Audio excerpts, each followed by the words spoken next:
வணக்கம் தீபிகா.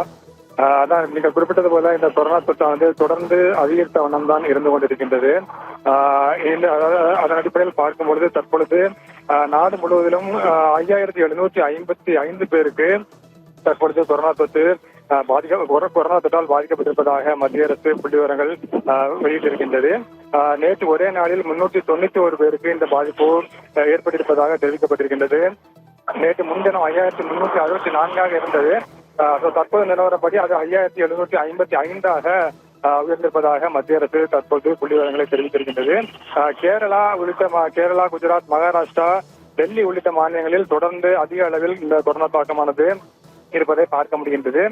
நாடு முழுவதிலுமே ஜனவரி 1ஆம் தேதியிலிருந்து கிட்டத்தட்ட 55 பேர் கொரோனா தொற்று பாதிப்பால் உயிரிழந்திருப்பதாக மத்திய அரசு புள்ளி விவரங்களை தெரிவித்திருக்கின்றது.